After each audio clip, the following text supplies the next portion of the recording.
Sa 1 cup na all-purpose flour ay makakagawa na tayo ng ganito karaming pancakes, kaya kung gusto mong magnegosyo, itry mo tong recipe ko. Akalain mo yun, 1 cup na all-purpose flour lang, nakagawa kaagad ako ng 27 pieces na pancakes at 4 na ingredients lang ang kakailanganin natin sa paggawa nitong pancake. Tignan nyo naman, hindi lang mga bata ang magugustuhan to, kahit mga adult, actually kahit kami ng mister ko gustong gusto to, kaya tara, wag na natin patagalin, gawin na natin! Paghaluin lang natin ng all-purpose flour, baking powder, kalahating lata ng condensed milk at large eggs.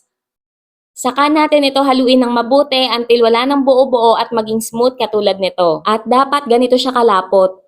Sa mainit na kawali, magpahid tayo ng konting mantika at mag-scoop tayo ng 1 kutsarang pancake mixture. Saka natin ibuhos sa kawali, make sure na itaktak nyo talaga ang kutsara para pantay-pantay ang laki ng mga pancake. At dapat mahina lang ang ating apoy para hindi ito masunog. Lutuin natin to ng 3 to 4 minutes, depende sa lakas ng apoy nyo. After 4 minutes, pwede ko nang baliktarin ang mga pancake. Again, depende pa rin yan sa lakas ng apoy nyo ha. At ayan, lutuin naman natin ang kabilang side ng pancake.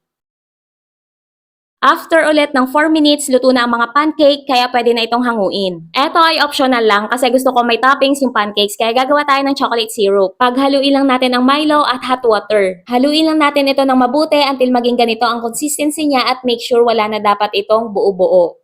At ayan, pwede mo na rin itong inegosyo, kaya itry nyo na rin to mga kakusina.